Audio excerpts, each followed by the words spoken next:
Adam here with Brooksaw Antiques. Today we have this 1961 Optima Super vintage portable typewriter. I'm going to show you how to use the functions and make sure they all work. First of all, I'm going to show you how to take it out of the case. Some people might have an issue that there's no switch or anything to release it from the case, but you just need to pop it up from the bottom like this, and then just keep pulling it up, and it'll pop the bottom. It has these prongs that just fit right into the rubber foot mounts.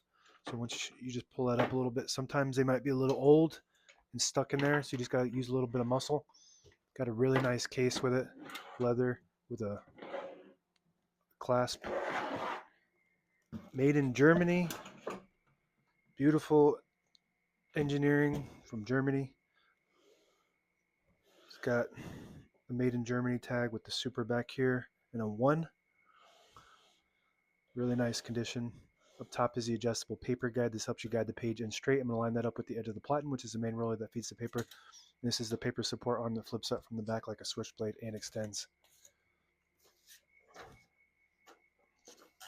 This is the paper bale that sits on top. It's got 2 adjustable rollers and a scale. So I already have the margins set, but they're already on the edges. But I'm going to put them on the edge of the page. That one's already pretty close to the edge.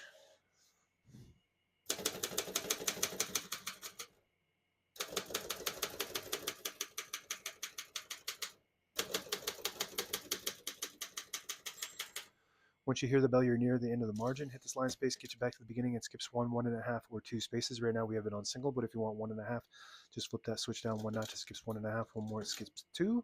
We're going to keep that on single for now and finish typing. As you can see, all the keys type nice and none of them skip or stick. I'll type a sentence in red on the next line. I switch from black to red. There's this little dial on the right side here. Dial it all the way down to the red indicator. It prints the top or the bottom portion of the ribbon, which is red. When you have it in the middle on the white indicator, it prints no ink at all. Just leaves a stencil for copying purposes. When you have it up top, or whatever you want to call it, the bottom, then on the blue indicator, it prints the top portion of the ribbon, which is black. We're going to move that down for red.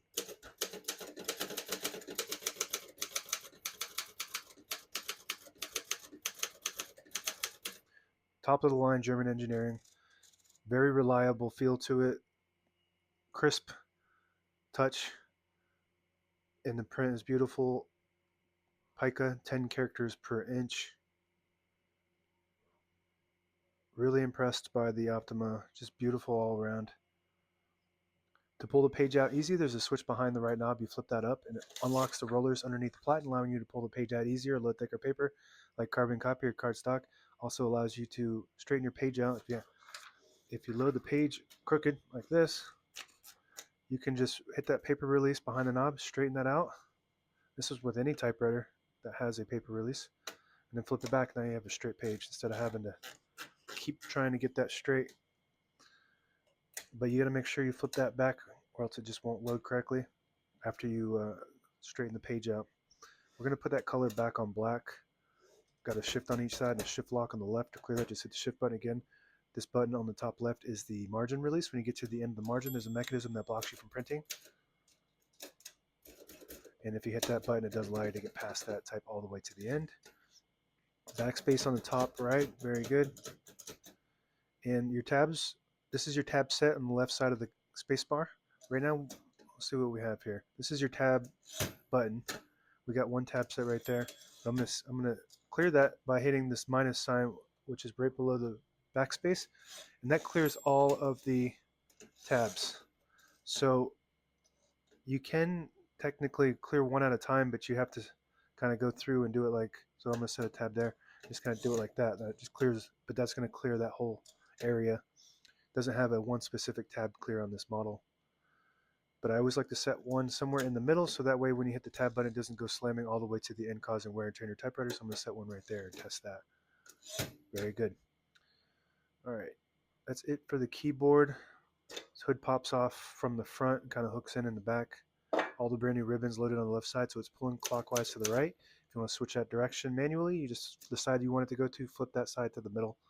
It'll pull to that side, and that's meant to catch the eyelet, which is a little metal piece on the end of the ribbon. It's meant to catch that and swap it to the direction it needs to go to automatically. And we want to keep it pulling to that side. If you don't have eyelets at the end of your ribbon, you can tie a knot, and that usually maybe 2 knots, depending on the clearance of that ribbon guide that you have. Carriage release on the right side only. Very smooth German engineering, always smooth when it comes from Germany.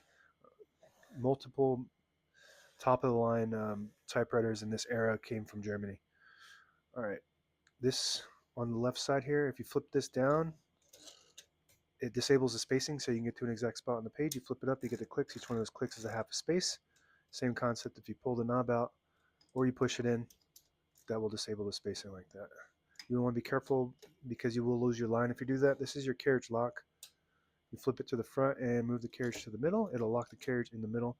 To unlock it, just move it back like that. Very good. Beautiful typewriter, now available on eBay or Etsy. Search Brooksaw Antiques.